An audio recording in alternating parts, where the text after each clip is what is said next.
It was to offer his side of the story that Bob sat for 2 long interviews with Jarecki for what would eventually become the HBO series called The Jinx. I begged him not to do it. Why he did it, only Bob knows. What did he think he would get out of it? Why would he be able to show that he's not a monster, he's not a horrible person? Bob watched The Jinx at the same time as everybody else did. And according to Jarecki, the filmmakers had given evidence to the authorities 2 years before the show aired. Which, to Bob's attorney, Dick DeGuerin, meant the show was far from objective reporting. They edited probably 50 or more hours down into a few minutes, and I think that editing job was designed to make him look bad. But it was a simple comparison of handwriting samples that on its own seemed to condemn Robert Durst.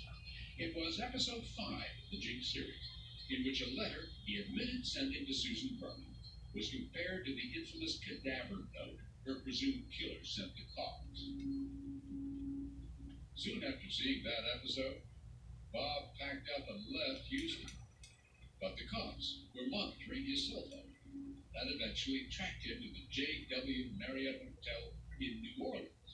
So now 2 FBI agents show up at the hotel and they're talking to the clerk. Well, do you have anyone booked here under the name of Dorothy Siner?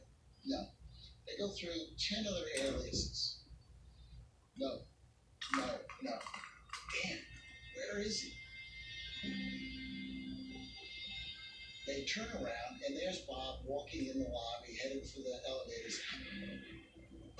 Later, they accompanied him to his room. And ultimately they turn up cash, a gun, and some pot.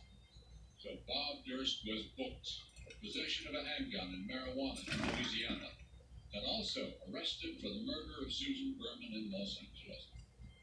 And the very next day, the final episode of The Jinx aired, featuring a now infamous off-camera bathroom, what was it? Confession? Of course. What did you think of what you saw on it? Oh, God. I just looked at Stuart, and he looked at me and we were speechless for a really long time, and then I burst into tears. Because it was like a knife. After his arrest, a package arrived for him at that New Orleans hotel. The police opened it. There were a pair of shoes in it and $117,000 in cash. So he was definitely getting ready Or something. A pair of shoes and money. That's kind of what you need, isn't it? That's right. And Attorney DeGuerin stepped in again. This time, he acknowledged, because of Bob's trip to New Orleans, getting him out of jail might not be so easy. I acknowledge early on the chance of him making bail right now, the chances are slim to none, and Slim just left town. Robert Durst pleaded guilty to illegal gun possession. He was sentenced to 7 years in federal prison. And as for the Susan Berman case, Attorney Dick DeGuerin insists Bob had nothing to do with her murder. The trial got underway in March 2020, but was postponed because of the coronavirus pandemic. When it resumes, DeGuerin will continue his battle against a tough deputy DA named John Lewin. You know, in Texas we have a say, ain't been a horse, can't be rode. Ain't been a cowboy, can't be throwed. But will the upcoming trial solve the mysteries of Robert Durst?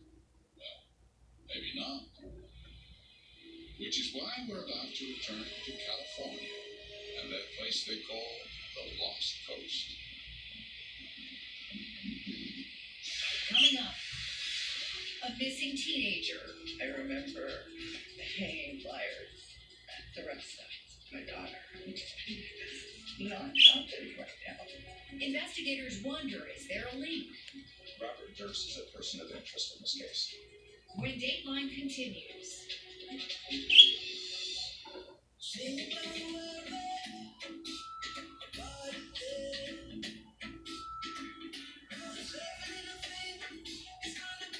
It's time to forget your worries and escape to a place where the water is warm, the people are even warmer, and there are 1,000 worry-free moments waiting to unfold.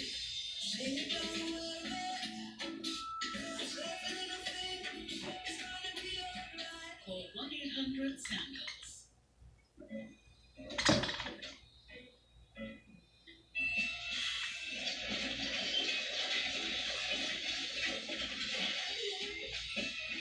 Check your free credit scores at Credit Karma. Oh, there's that cute guy from 12C. What's wrong there? Yeah, no. Plus, it's not even like he'd be into me or whatever.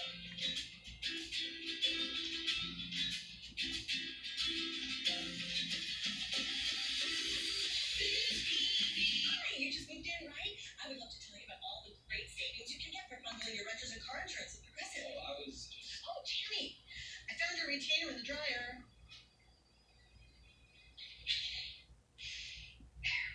Crafting lasting fragrances begins